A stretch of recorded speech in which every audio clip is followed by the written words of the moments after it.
Tu m'entends? Impeccable. Oh, super! Voilà, j'étais en train de faire autre chose. Ça va? Attends, je vais me mettre sur la lumière, que ce soit pas trop. C'est beau comme ça, c'est bien ça. Oh, bah merci de faire ça, c'est top. Eh ben, on va essayer, ouais. Et donc là, t'as fermé ton magasin, ça y est? Ça y est, moi, le magasin est fermé. Ouais. D'accord. Alors, raconte-moi un peu ton parcours. Ça fait combien de temps que tu as ce magasin Endurance Shop, toi? Donc là, nous, on arrive dans la 9e année. Ah oui, quand même. Voilà. D'accord. Voilà, donc bon, on est pas mal implanté, on est même bien implanté. On est dans le sud-ouest, en sud-ouest, donc Ouais, beau territoire. Voilà, Ouais. quand on veut trouver de quoi s'évader, il y a moyen. ouais. Voilà, une pratique, encore un petit peu de route et puis après, pas mal de trail également. D'accord, mais t'as plutôt des gens qui font de la route, qui viennent dans ton magasin, ou c'est 50-50 avec les trailers? Oh, c'est 50-50. Ouais, nous, on a beaucoup de débutants aussi. Voilà. D'accord. Alors, je t'explique pourquoi. Parce que dès le début du magasin, donc ça fait un peu plus de 8 ans et demi, presque 9 ans maintenant, on Ouais. avait mis en place un concept qui s'appelle Je chope la forme. Je chope la forme. Je Ouais. chope la forme. C'est Voilà. bon. Pourquoi? Ouais. Parce que moi, je suis brevet d'État. Donc, l'idée, c'était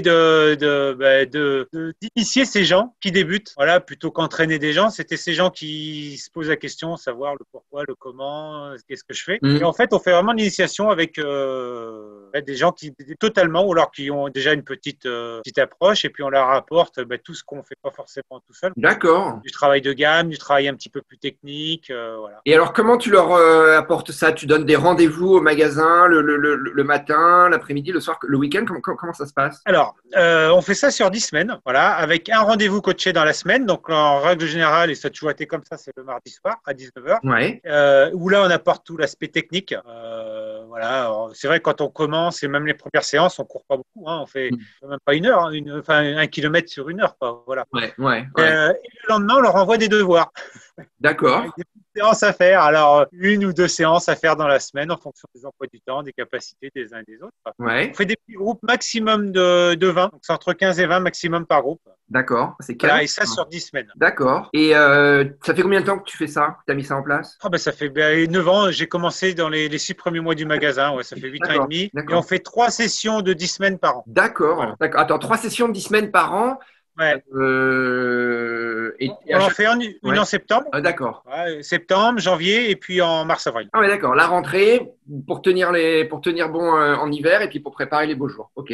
Voilà, Et, exactement. et alors, je peux te demander combien ça coûte? Enfin, et comment on s'inscrit? Euh, Faut venir au magasin? On peut aller sur le site web? Voilà, les gens s'inscrivent en magasin ou s'inscrivent directement. Je leur mets en place un site d'inscription, hein, comme c'est avec ces sites de course. Ouais. Et là, on fait payer 56 € pour les 10 Ouais, semaines. ouais, d'accord, ouais, ça vaut le coup, hein. Ah, c'est canon ça. Et alors, donc quand tu donnes rendez-vous au magasin, est-ce que après la session, le magasin il reste ouvert, tu leur permets, en hiver surtout, tu vois, tu leur permets de rentrer à l'intérieur, de discuter un peu de ce qui s'est passé ou pas du tout? Non, on fait pas forcément beaucoup de débriefing comme ça. C'est plus en amont. Souvent, les gens ils viennent en amont Ah non, ouais. une demi-heure, 3/4 d'heure avant. Voilà, c'est là où on va. J'ai pas pris. On parle pas forcément purement équipement. Ok. Voilà, l'idée c'est aussi cette approche un petit peu de comment je pratique. Alors effectivement, si j'ai une personne qui est vraiment mal équipée, on va l'orienter.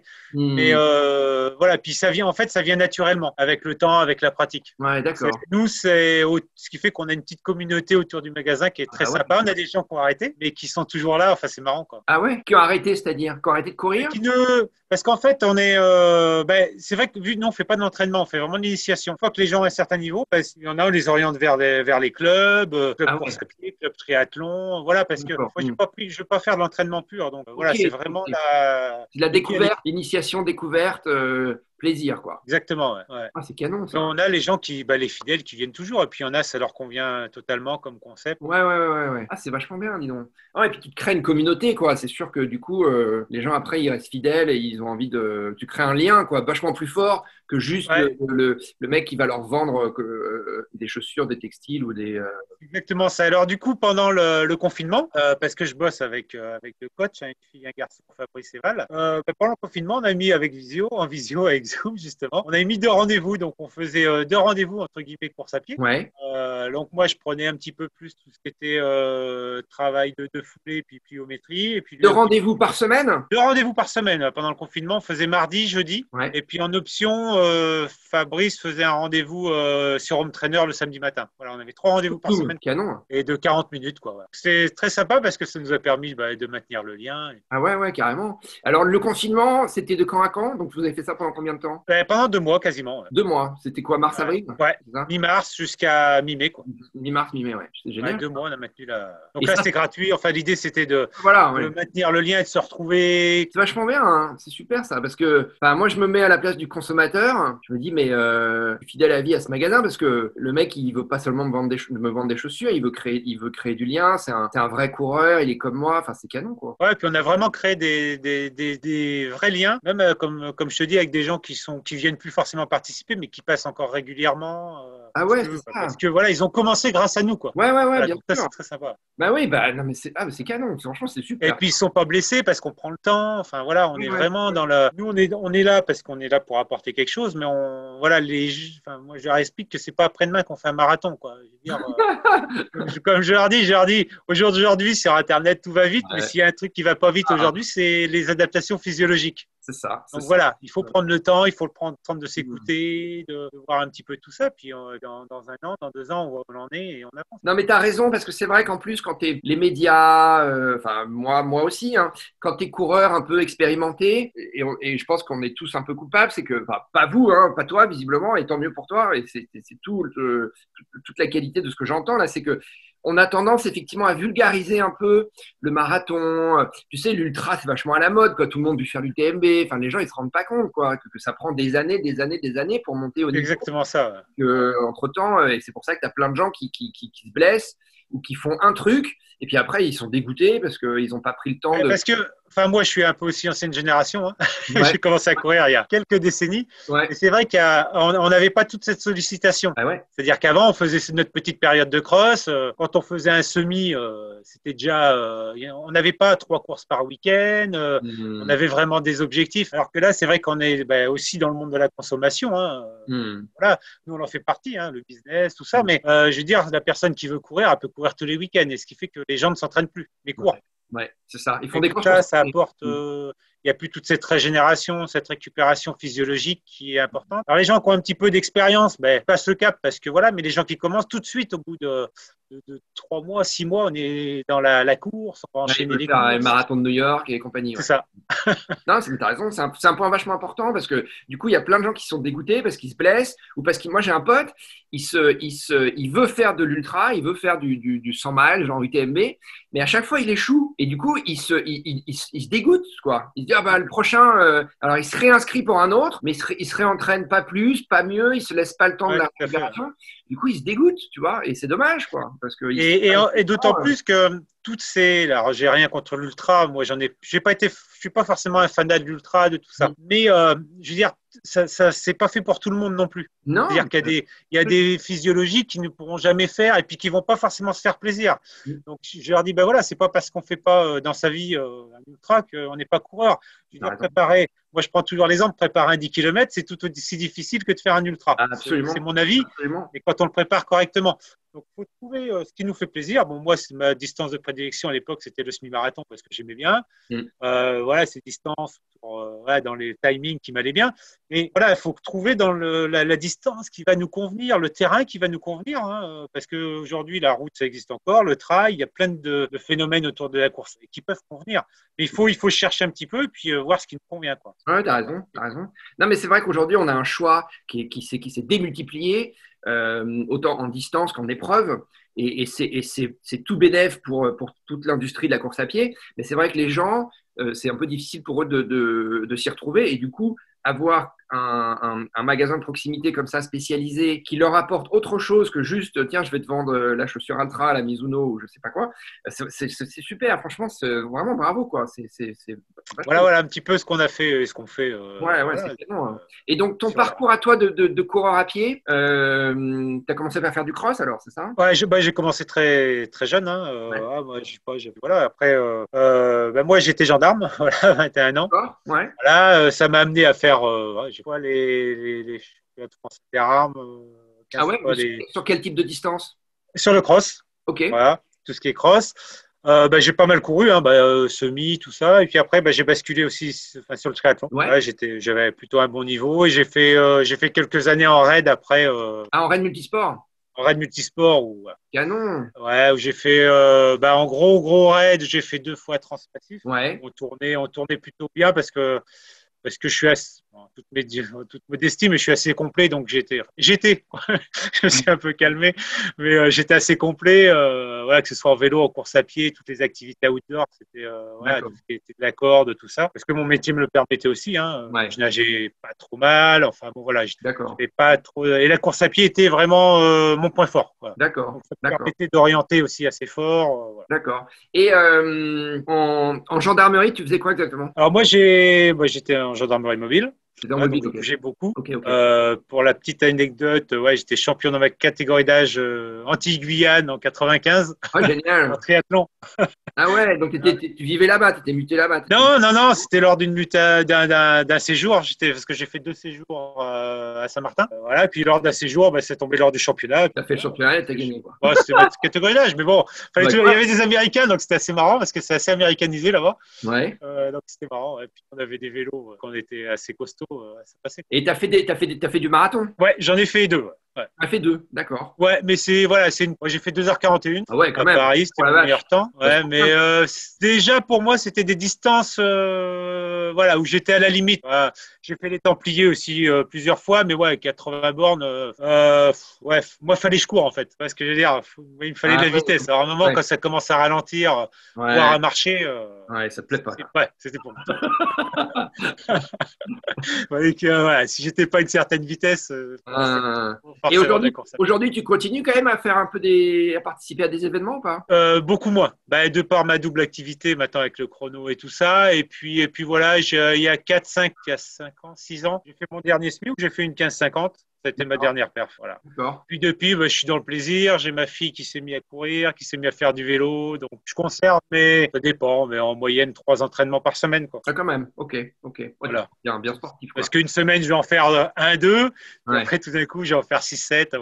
Mais voilà, mais plus dans cette notion de performance où je vais faire mes tours de piste et tout ça. Bien sûr. Et alors, parle-moi de cette seconde activité que tu as aussi. Tu as une société de chronométrage, si je ne me trompe pas. Ouais, effectivement, qui s'appelle OK Time. Alors ça a commencé au tout début du magasin. Donc il y a 9 ans aussi, alors. Ouais. Il y a 8-9 ans. Parce que je faisais déjà du chrono, justement, en gendarmerie. Ouais. Parce que j'ai fait un passage en école et puis après, j'ai fini à Saint-Astier, en Dordogne. C'était ma dernière affectation. Ouais. Et puis, un jour, il fallait un chronométreur sur une petite épreuve dans le coin, que j'ai fait avec plaisir avec un pote qui est venu m'accompagner, qui était gendarme d'armes, parce qu'on avait l'habitude de travailler ensemble. Ouais. Et puis, ça a plu aux gens. Puis, de fil en aiguille, j'ai commencé comme ça. Ouais. Et puis, il y a 3 ans, on est passé en société. Et puis, l'année dernière, on a fait 100 chronos à l'année, quoi. Ah ouais, d'accord. Donc, tu as 100 courses qui t'ont appelé pour te faire bosser sur leur événement. Ouais. Et puis, connaissant les différentes activités, que ce soit la course à pied, le triathlon, donc ça me permet aussi d'être au plus proche des coureurs, savoir un petit peu ce qu'ils veulent, comment, dans quel timing, voilà. Ah ouais. Ça, c'est top. Et puis on commence à aller sur des gros événements. Donc depuis l'année dernière, on a mutualisé et nos matériels et nos personnels avec Brest Chrono, qui est une belle boîte sur la Bretagne, sur Rennes, parce que on a la même façon de travailler. Attends, il s'appelle Brest Chrono, mais ils sont sur Rennes et pas sur Brest. Ils sont sur Rennes. D'accord, mais il s'appelle Brest Chrono. Brest Chrono, ouais. Mais ils sont sur Rennes. Ils sont sur Rennes. Ça s'invente pas. Donc voilà, et puis et après c'est une belle activité. Au début c'est assez complémentaire et puis au final ça me prend aussi beaucoup de temps parce que ça veut dire que je bosse tous les week-ends. En saison tu bosses 2 à 3 chronos par week-end, quoi. Voilà. Ah ouais. Mais parce que c'est une belle activité et puis c'est très très sympa. Après ça demande aussi beaucoup de temps, mais ça demande beaucoup de rigueur, ça demande.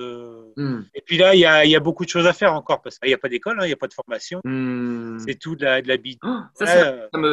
Tu vois, c'est un truc, ça me dépasse complètement. Je me demande toujours comment les mecs ils organisent le chronométrage. Toi, tu as des puces que tu donnes d'accord. C'est ça, on a des puces. On a soit des puces, ça peut être de la puce qui soit fixée à la chaussure, ça peut être de la puce cheville sur triathlon. Ouais. Voilà, et ça peut être de la puce d'ossard en fonction. Ça varie en fonction du budget, ça varie en fonction de l'épreuve. Parce que finalement, souvent, l'organisateur nous donne, entre guillemets, un cahier des charges. Et puis, c'est à nous de mettre en œuvre les différents matériels, équipements pour que ça fonctionne, quoi. Voilà. Ouais, d'accord. Et le truc le plus haut de gamme, c'est quoi? C'est le truc sur c'est le truc sur le dossard? Ouais, parce que c'est souvent, c'est ce qui coûte le plus cher et puis ce qui va fonctionner dans l'absolu le mieux. Ah ouais? Hein, parce qu'à partir du moment où la personne a son dossard, elle a sa puce. Alors maintenant, il ne faut pas qu'elle applique parce qu'il y a toujours une petite déperdition, forcément. Hein, c'est qu'elle casse la puce, que voilà, qu'elle oublie. Et puis après, tout ce qui est puce cheville aussi, c'est quand même assez.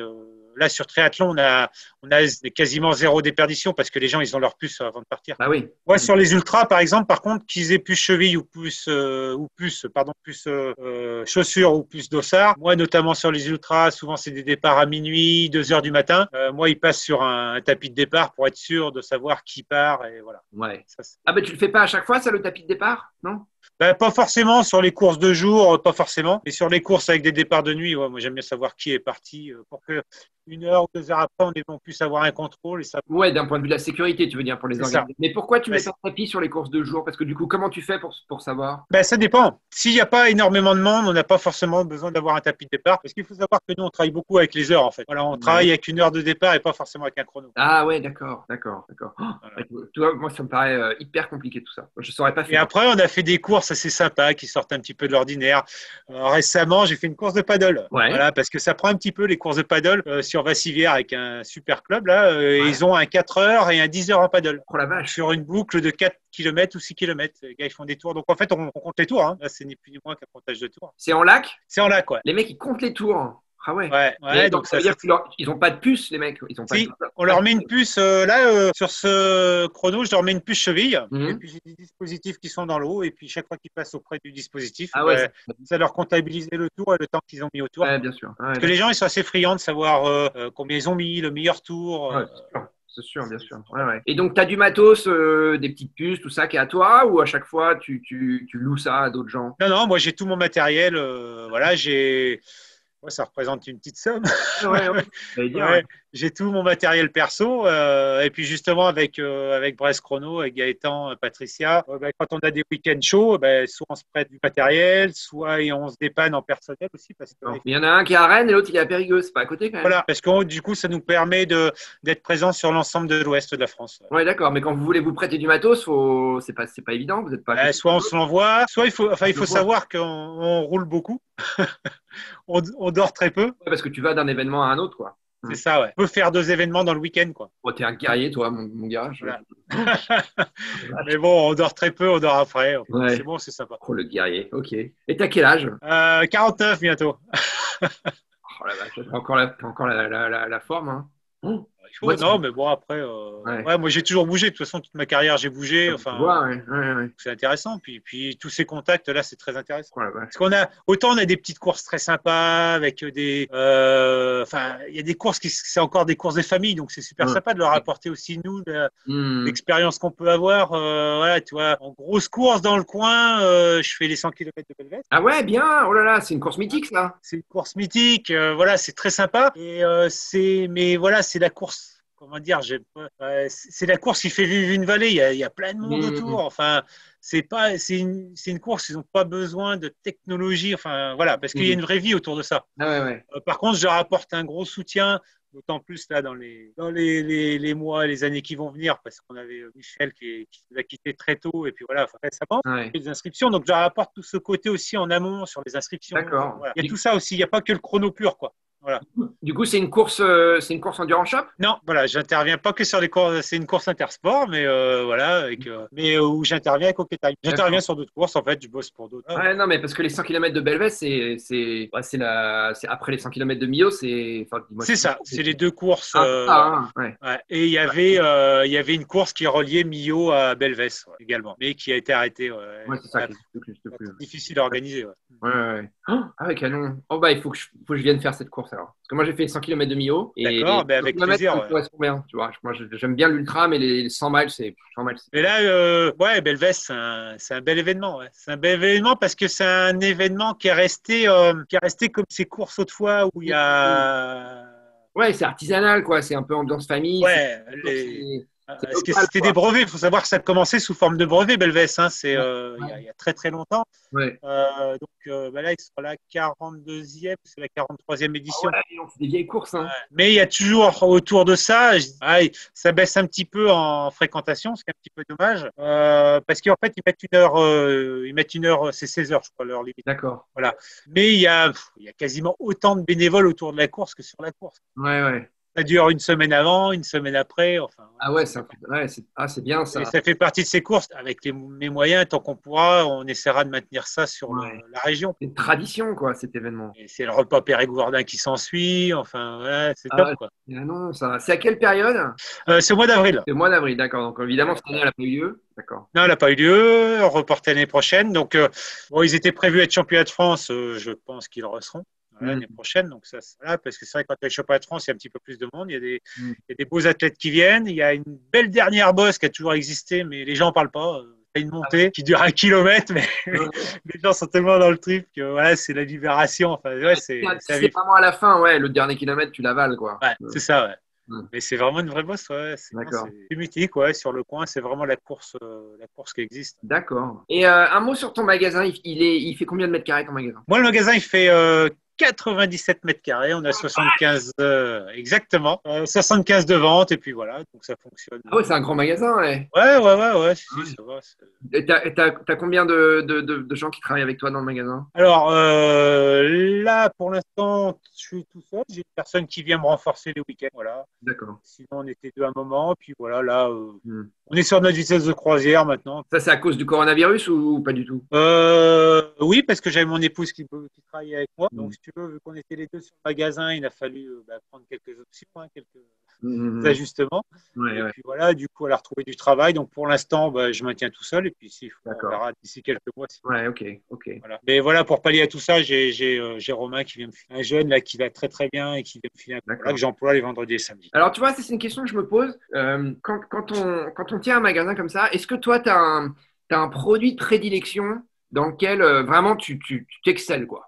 Parce que moi, si demain je vois un magasin, si tu veux, le truc dans lequel je vais être le meilleur, ça va être les chaussures. En revanche, tu vois, je vois que tu as les crèmes derrière toi, tu dois avoir la nutrition. Ouais. Alors, oui, la chaussure, forcément, parce qu'on est obligé d'avoir forcément une connaissance importante. Hein. Après, de par mon passé aussi, tout ce qui est diététique, je m'en sors assez bien.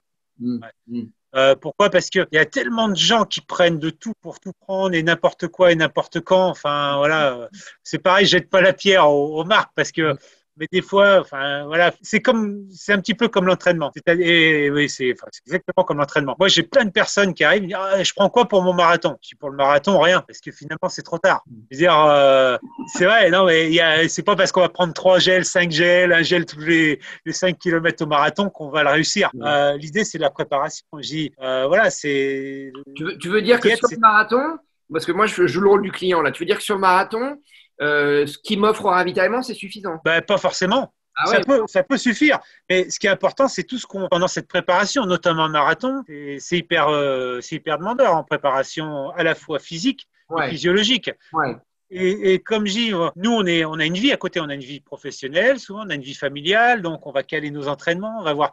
Et si on prend pas faire attention à notre récupération pendant les efforts en amont du marathon, voilà, ça va être important de s'alimenter correctement pendant toute cette phase aussi. Si on boit que de l'eau, à un moment, on va arriver fatigué au marathon, quoi. Ouais, ok. Mais tu es d'accord que sur un marathon, parce qu'il y a des marathons où quand tu arrives au ravitaillement, c'est extrêmement bien garni, tu as le choix et à la limite, tu n'as pas besoin d'avoir de gel sur toi. Tout à fait. Il y a des marathons, et je pense notamment à un marathon qui est très connu, c'est le marathon de New York. Le marathon de New York qui te donne, avant d'avoir des gels, tu as je ne sais pas combien de kilomètres où tu n'as rien, hein, tu n'as que de l'eau et du Gatorade là. Hein. C'est tout. Alors, tout à fait. Puis après, c'est propre à chacun, c'est pareil. Il y en a qui vont pouvoir s'alimenter, d'autres moins, d'autres. Donc tout ça, ça va être important. Mais au jour d'aujourd'hui, dans la préparation en règle générale, on oublie toute cette diététique en préparation et toute cette diététique en récupération. C'est-à-dire qu'on pense vraiment qu'à l'objectif et on oublie l'avant et l'après. Je comprends mieux ce que tu veux dire. Tu veux dire que c'est pas la diététique, c'est pas juste le jour de la course. C'est ça. C'est une notion globale, c'est-à-dire dès le début, on va essayer de d'apporter, parce que tu en as plein qui s'entraînent, mais ils vont s'entraîner dans le dur parce qu'ils sont fatigués. Alors que c'est là où il va falloir apporter des éléments de récupération, peut-être un petit peu de protéines, des BCA qui vont permettre de récupérer et d'assimiler justement ces entraînements qui vont être bénéfiques pour la préparation et pour pour l'objectif. Ah, t'as raison. C'est vachement intéressant parce que c'est vrai que les gens, ils y pensent pas. Moi-même, j'y pense pas. Nous, sur RAID, on travaillait. Moi, pour rien cacher, je travaille beaucoup avec de la protéine, hein, parce que forcément, quand tu commences, ou même en triathlon, quand tu commences à enchaîner, alors quand tu, des journées à 5-6 heures avec des efforts différents, quand c'est pas 7 heures, il va falloir penser à récupérer, et puis à récupérer. Et d'autant plus comme le multisport ou le triathlon, on va travailler des muscles différents, il va falloir prendre de la protéine, il va falloir prendre des BCA qui vont permettre aux muscles de travailler correctement. D'accord. Ouais. Sinon, ça devient vite compliqué. Mais c'est vrai que la protéine, on imagine que c'est surtout pour les mecs qui font de la muscu, tu vois, on n'y pense pas trop dans les sports d'endurance. Non, alors que c'est. Alors oui, la protéine, il y a certaines protéines, mais il y a des protéines à prendre parce que c'est ce qui va permettre aux muscles de travailler correctement. Ouais, de bien récupérer. Derrière, quoi, de s'alimenter. Et c'est vrai qu'on pense tout de suite protéines, les mecs bodybuildés, c'est dans l'image, c'est ça. Mais c'est pour ça qu'il faut être très vigilant, par contre, à ce qu'on prend, ça c'est sûr. Ouais, on imagine que c'est un truc de gendarme mobile, quoi. Voilà, exactement. Qui va prendre un peu de pec, un petit peu d'épaule, aux Antilles.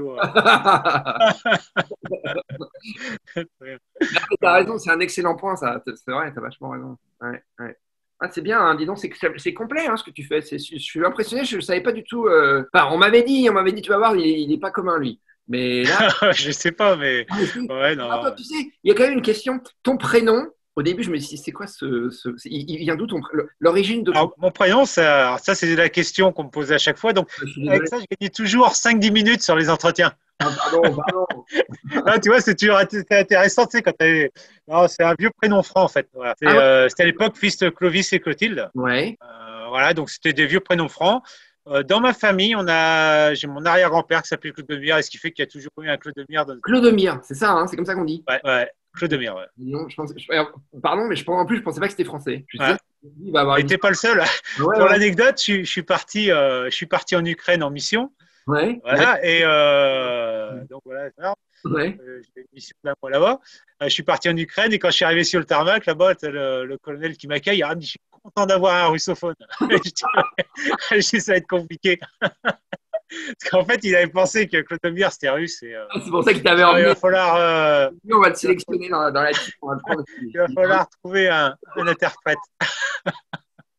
C'est avec des pays de l'Est, on va le prendre avec nous. Bon, bah super. Ah, c'est canon tout ce que tu fais. Et qu'est-ce que je voulais dire? T'es partenaire d'événements sur la région ou pas, toi? Ouais, on a quand même pas mal d'événements. Ouais. Donc j'en fais. Je suis partenaire sur. Cette année, forcément, c'était très compliqué, mais on a pas mal de courses sur le coin. Pas mal de trail, Montagrier et tout. Et cette année, pour la première année, il y a le Xterra Nouvelle-Aquitaine. Et on est partenaire sur le Xterra Nouvelle-Aquitaine qui a lieu dans 15 jours. Voilà, fin août. D'accord, donc c'est ton passé de triathlète qui ressurgit. Et il aura lieu ou pas? Ouais, pour le moment, oui, on va tout maintenir, on va tout faire. On est en train de mettre en place pas mal de choses, avec le magasin, avec OK Time pour que ça ait lieu, avec Clément et Céline qui sont les organisateurs, qui sont des jeunes et qui sont au taquet. Voilà. Tu vois, comme exemple, en fait, là, on va faire des retraites d'ossards, mais il y aura tout sur smartphone. C'est-à-dire que les gens arrivent avec leur dossard avec un QR code. Qui on bosse et retrait QR code, donc on va rien toucher. Et ils ont même eu l'idée, parce qu'on a travaillé un petit peu là-dessus, on fait un parc à vélo à côté avec une notion de drive, c'est-à-dire que les gens, une fois qu'ils ont scanné, on a scanné leur QR code, que tout est OK, ils vont récupérer sur le parc à vélo à l'emplacement de leur numéro de dossard une poche avec leur puce, leur dossard. Tout est déjà sur OK. Ouais, il y a déjà même pas de contact avec les gens. D'accord. Comme on pourrait trouver. Et alors, voilà, je pense qu'il faut réinventer pas mal de petites choses et puis voilà, il n'y a pas de raison que la vie s'arrête. Hein. Non, mais c'est très intéressant parce qu'on rentre un peu dans le technique, mais sur le parcours, sur le parc à vélo, on rappelle pour ceux qui font pas de triathlon, mais le parc à vélo, c'est là où tu as ton vélo, c'est-à-dire que c'est natation, vélo, course à pied sur cette épreuve. Ouais, exactement. Ouais. Quand tu as fini la natation, tu sors de l'eau, tu vas au parc à vélo, tu t'es à côté de ton vélo, tu te changes, tu mets tes affaires de natation et tu prends ton vélo. Et est-ce que, et c'est le point central de la course, parce que quand tu auras fini ton vélo, tu reviens et tu as tes affaires de course à pied qui t'attendent, tu te changes, tu drops ton vélo et tu pars courir. C'est commun à toutes les épreuves de triathlon, que ce soit etc. ou triathlon sur route. C'est ça. chaque vélo, du coup, entre chaque vélo, parce que tu sais, t'es comme moi, tu as fait du triathlon, tu sais que parfois, sur les parcs à vélo, t'es condensé, tu as à la limite pas trop de place. Ouais, c'est ça. Non, non, là, le parc à vélo, il va être suffisamment grand. Voilà. D'accord. Ils ont même, pour que ça ait lieu, ils ont supprimé 2 épreuves de façon à ce qu'on ait le temps, parce qu'avant, les épreuves s'enchaînaient. Donc, voilà. Et il y a suffisamment de temps. Il y a au moins 1,50 m, quasiment 2 mètres entre chaque vélo. Enfin, voilà, ils ont essayé de prendre en compte tout ça. Et avec un sens de circulation dans le parc à vélo, mais comme ça peut se faire déjà, donc ça, c'est pas forcément une problématique, mais ça va être intensifié. Voilà. Bon, après, pas de drafting. On sait pertinemment que sur le triathlon, les gens ils courent jamais en paquet, hein, ou très rarement quand ils sont 2, 3, voilà. Donc non, je pense qu'il y a des épreuves comme ça qui peuvent avoir lieu. Et puis il faut pas être dans la psychose. Je pense qu'il faut tout en soyant protégé, mais comme je dis, il y a peut-être des choses à se réinventer, hein, même sur les courses à pied. Hein. La natation, par contre, ça va être un parc, ça va être un départ, comme ils font maintenant sur les Ironman d'ailleurs. Hein, c'est pas une mass start. C'est ça, en rolling start, ce qui fait qu'on fait partir les gens, on va voir, mais par 20, par 30. De toute façon, sur les triathlons, c'est déjà un petit peu la base des départs. C'est fini ces départs à 5. Ouais, absolument. Ouais, c'est maintenant, les mecs prenaient des coups, la machine à laver. Donc, voilà. C'est un peu fini tout ça. Donc voilà, les gens partent par 20, par 30, toutes les 2 minutes. Donc on a déjà cet espace. Non, je pense que ça va le faire. Moi, je suis assez confiant. Après voilà, c'est toujours les préfectures qui sont décisionnaires en dernier ordre. Mais pour le moment, je pense qu'il faut que ça reparte. Ouais, bah, c'est sûr. On a besoin, toute cette vie, elle existe. Hein, c'est une vie sociale autour de ça. C'est une vie économique. Forcément, nous, on est les premiers touchés dans l'événementiel, mais il y a aussi une vie sociale. Hein. Les gens ont besoin de se retrouver sur l'événement. L'homme et bien la performance, malgré tout. Non, mais on a besoin d'interagir avec les uns les autres. Hein. Mais c'est ça qui a été très difficile pendant ce confinement aussi, pas seulement pour les gens de l'industrie du running, mais pour le coureur lambda, c'est de se retrouver seul, d'avoir le droit de faire le tour que de son pâté de maison. Et de ne pas pouvoir courir avec ses copains ou avec son club, ou de se retrouver le week-end faire une compète, parce que c'est l'interaction avec les gens qui fait aussi la richesse du sport. Hein. Exactement. Alors les gens ancienne génération, quelques coureurs qui s'entraînaient beaucoup seuls, parce qu'avant, on s'entraînait pas forcément en groupe. Hein, les entraînements, moi, je me suis toujours entraîné tout seul. Donc, les gens qui arrivent à s'entraîner seuls, c'est vrai que ça n'a pas posé beaucoup de problèmes. Maintenant, c'est qu'au jour d'aujourd'hui, on est plus dans un sport passion, où on a le trail, on a le running passion. Les gens aiment bien courir à 2, 3, 4, 5 par petits groupes. On voit beaucoup moins de gens s'entraîner seuls. Donc là, par contre, je pense que c'était plus problématique pendant le confinement. Et on a beaucoup de gens qui se sont découverts runner. Oui, parce que c'était le seul. Et ça, c'est plutôt bien, je pense, parce que au-delà de la pure performance, c'est plus aussi l'activité physique dans sa globalité. Ah, carrément. Voilà, donc ça, c'est bien. Donc, que les gens courent un petit peu, qu'ils alternent marche-course, qui marchent. Et c'est se reprendre un petit peu en main et puis avoir une activité physique et avoir délaissé un petit peu, même si aujourd'hui ça existe, le numérique, on s'en sert, la preuve, mais c'est bien. Mais je pense qu'il faut un juste milieu sur tout ça. Quoi. Merci beaucoup pour cet entretien, mon ami. Merci pour l'échange, toi. C'était très sympa. Et puis bon, j'essaie de te suivre. Les petits sujets sont toujours sympas, toujours dynamiques. Donc c'est gentil. Merci. Écoute, je suis ravi. C'est bien, faut le dire. Virtuellement, et j'espère qu'on se rencontrera pour de vrai. Pas de problème, parce que mais avec plaisir. Et puis si on sait jamais, tu passes dans le Périgord, mais la porte est ouverte. Hein. Tu sais quoi, tu m'attends des 100 km de Belvès là. Parce que je parle toujours des 100 km de milieu avec un copain, puis je connais bien Guillaume du magasin. Ouais, tout à fait, ouais. Donc Millau, c'est quand même un mix, mais c'est vrai que Belvès, tu vois, j'avais un peu mis de côté cette course, j'ai jamais fait et ça me tente bien, ouais. Donc, et puis il y a vraiment une belle équipe autour de ça. Ces gens, c'est pas péjoratif, c'est des gens du terroir, c'est des gens du cru, qui vivent leur truc. C'est authentique, bien sûr, mais c'est ce qu'on recherche. Des années qui sont là et c'est génial ces courses encore. Je trouve on est loin de l'industrie de tout ça, mais voilà, il y a vraiment une âme. Quoi. Canon. Bon, merci. Hein. Merci bien. Et puis, au plaisir. J'allais dire une bêtise, j'allais essayer de dire ton prénom, de te dire, mais je vais le faire, tu vas me corriger, et pardon, hein, encore une fois. Je te souhaite une bonne journée, mon Godomir. Non, c'est Clodomir, C-L-O-D-O-M-I-R. Le loser. Excusez-moi.